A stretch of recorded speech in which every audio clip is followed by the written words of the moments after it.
Morning. आज का vlog no पढ़ाई ना कुछ भी नहीं था। आज जा रही थी मैं एक शादी में, जो कि मेरी फ्रेंड की सिस्टर की शादी थी, खास फ्रेंड की सिस्टर की शादी थी, जो कि मैंने फुल्ली इंजॉय की है।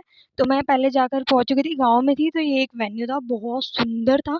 सुबह ये कुछ इस तरीके से दिख रहा था, जिसका पूरा कुछ हुआ नहीं था अभी। तो ये हमें रूम दिया था उसने, मेरी फ्रेंड ने, कि इस रूम में तुम रह सकते हो। बट इसमें सिर्फ मेरा भाई रहा था, उसी ने ही इंजॉय किया जो करना है इसी में।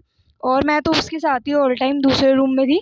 तो हमने यहाँ पे आकर थोड़ा बहुत ही कुछ किया था, ज़्यादा कुछ हमने किया नहीं था। तो ये इस रूम में मैं थी, जिस रूम में एसी था, क्योंकि क्या है, मैं गर्मी में आई थी, एक तो मुझे ये भूख था। सबसे तो ये शैतान बच्चा है हमारे इसका, शादी में आने वाला। ऑल टाइम इतनी मस्ती करता है ये बच्चा कि ये सोच रहा है कि सारा जगत जीत लेगा लड़ लड़ के। एक बार ये मेरी फ्रेंड बना रही है, स्क्रब लगा रही है। ये दुल्हन की बहन है। क्या है तो मास्क है, हाँ जो भी है। अरे मैं पूरी दिखा दूंगी, आप तो हर जगह सुंदर लगते हो। पोकी हो ना, पोकी। यहाँ मैं थोड़ी अकेली बैठी हुई थी, और यहाँ पे क्या है कि उसकी जो कज़न सिस्टर थी, वो अपना बेबी को नहला रही थी, इसलिए बैठी हुई थी। फिर ये रात में इतना प्यारा वेन्यू था, मतलब बहुत सुंदर। फिर यहाँ जीजू से थोड़ी बहस हुई थी रिबन कटाई के लिए, क्या दे क्या ना दे, क्या ना दे। फिर जीजू ने एक तो फ़ोन दिया है दी को, और 1100 रुपये दिए थे अपनी शादी को, जो कि इनफ था, बहुत था, काफ़ी अच्छा था देना हमें। तो यहाँ जीजू से काफ़ी बहस करी कि हम 4 जने थे, तो हम चारों ने थाली वगैरह ले रखी थी। इस थाली में 4 वो है ऐसे-ऐसे। फिर ये मेरा लुक था कुछ, जो कि मैं अपने आप को हाइड रखती हूँ।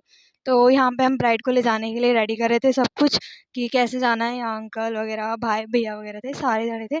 और यहाँ पे मेरी फ्रेंड और उसकी सिस्टर वगैरह थी, जो कि रेडी-वेडी हो रही थी कि कैसे क्या-क्या करना है। तो हम ब्राइड थोड़ी-सी एक्साइटेड भी थी। तो यहाँ पे सारे जो भैया वगैरह होते हैं, वो सारे जने मतलब ये जो होती है ना, जो दुल्हन के ऊपर से लेकर जाते हैं, या तो कुछ तो चुंदड़ी लेकर जाते हैं, ये पता नहीं क्या कहते हैं, मुझे नहीं पता। जिसको पता है कमेंट ज़रूर करना। तो फिर हमने ये सब उठाया, ये भैया वगैरह कर रहे थे, जो कि बहुत, मतलब इस मोमेंट में मैं थोड़ा इमोशनल हो गई थी कि यार अब तो दीदी गई यार, मतलब मेरे को थोड़ा इमोशनल सी हो गई थी मैं। सब जने अच्छे से मतलब दिख रहे थे यार, इतनी प्यारी एंट्री थी दीदी की। और ऊपर से दीदी इतनी सुंदर लग रही थी कि मैं बता ही नहीं सकती, बहुत सुंदर लग रही थी दीदी। और ना ये एक तो लव मैरिज और थी, मतलब मुझे बहुत अच्छा लग रहा था, मतलब बहुत अच्छा लग रहा था। फिर यहाँ पे सबको ले जा रहे थे, ये मेरी फ्रेंड थी जो गोल्डन लहंगे में, ये वाली मेरी फ्रेंड थी। तो यहाँ पे दीदी और भैया, और ये मतलब मेरी जो फ्रेंड है उसको मैं दी कहती हूँ, तो ऐसे ले जा रहे थे। फिर यहाँ पे दीदी की ड्रीम एंट्री थी, जो मुझे बहुत सुंदर लगी है ये एंट्री, बहुत ज़्यादा सुंदर। एंडिंग में देखना आपको पटाखे वगैरह फूटेंगे। मुझे थोड़ा क्रैकर से डर लगता है, पर थोड़ा होता है ना कि थोड़ा डर होता है ये लोगों में, तो मुझ में है वो।